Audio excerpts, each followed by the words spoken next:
এখানে একজন লোক ভোট চায়, তারা হিন্দু মুসলমানের মধ্যে পার্থক্য করে। এই দেশ মুসলমান, হিন্দু, বৌদ্ধ, খ্রিস্টান সবার জন্য, আর মানুষের ভোট পাওয়ার জন্য অন্য ধর্মের বিরুদ্ধে মানুষ উস্কাইয়া দেয় জমি জমা দখল করার জন্য।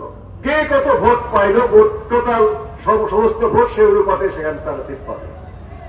এবং সেখানে জ্ঞানী গুণী বুদ্ধি যারা ইলেকশনে দাঁড়ায় না, ডাক্তার, ইঞ্জিনিয়ার, সাহিত্যিক, বুদ্ধিজীবী, অর্থনীতিবিদ, তারা সেখানে বিভিন্ন পার্টি ওই ভোটের অনুপাতে তারা তাদেরকে পাঠাবে।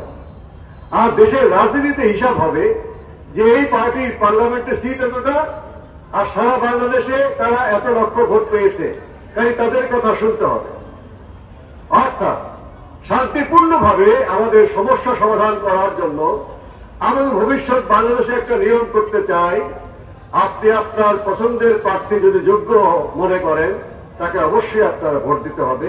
এবং আমরা আশা করি হবিগঞ্জ 1 আসনে নবীগঞ্জ বাহুবলে এবারে আপনারা একটা ঐতিহাসিক রায় দেবেন। এবং সারা দেশে আমরা সারা বাংলাদেশের ক্যাম্পেইনে যাই, প্রচারে যাই, আমরা বলি আপনাদের এলাকার কথা, যেখানকার মানুষ একটা নতুন ইতিহাস আমাদের দিতে যাচ্ছে। এরকম আরো আমাদের বিভিন্ন জায়গায় কাজ হচ্ছে। তো সেই জন্য আপনারা কষ্ট করছেন, আশা করি আপনারা সেইভাবে ভোট দেবেন। এখানে একজন লোক ভোট চায়, তারা হিন্দু মুসলমানের মধ্যে পার্থক্য করে, বৌদ্ধ খ্রিস্টানের মধ্যে পার্থক্য করে। এই দেশ মুসলমান, হিন্দু, বৌদ্ধ, খ্রিস্টান সবার জন্য। আজকে আমরা মুসলমানের সংখ্যা বেশি, তাই বলি কত ধর্ম থাকতে পারবে না? সারা দুনিয়া থেকে মুসলমান সংখ্যা বেশি আছে।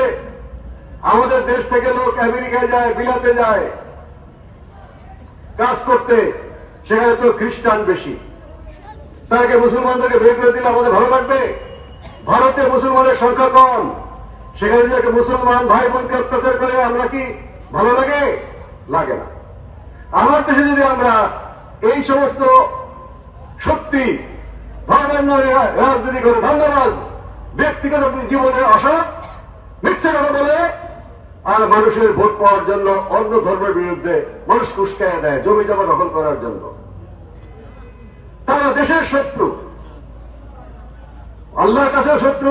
আল্লাহ বলে নাই কারো সম্পদ কেড়ে নিতে। গণ-অভ্যুত্থান আমরা কেন বারবার করব? দেশ স্বাধীন করেছি শান্তিপূর্ণভাবে সরকার বদলের জন্য। আমাদের দাবি দাবা আমরা তুলে ধরব, পার্লামেন্টে আরোপ হবে, বাইরে আমরা শান্তিপূর্ণ আন্দোলন করব, সরকার দাবি মেনে দেবে। বারবার কেন রক্ত চলবে? আমরা এই নির্বাচনের মাধ্যমে সেই ব্যবস্থা করতে চাই। সেটা যদি করতে হয়, তাহলে আপনাদের প্রত্যেকটা ভোট গুরুত্বপূর্ণ। গণতন্ত্র যদি দেশে থাকতে হয়, তাহলে সংসদে আপনাকে যোগ্য লোক দিতে হবে। এবং এই আপনি যাকে ভোট দেবেন, এই ভোটটা কিন্তু নষ্ট হবে না। এই নিয়ম হচ্ছে আগামী সংসদে এইরকম পার্টি মোটর গাড়ি সারা বাংলাদেশে কত লক্ষ ভোট পাইল, বা যে যার মার্কা, রতন ভাইয়ের মার্কা, বই মার্কা, অন্য এলাকায় ক্যান্ডিডেট, এই এলাকায় আমাদের ক্যান্ডিডেট একজন তোফায়েল, কোন কোন জায়গায় মুন্না ভাইয়ের কাছে মার্কা আছে। আমরা সবাই মিলে একটা যে আমরা একে অপরের পক্ষে সমর্থন দেব।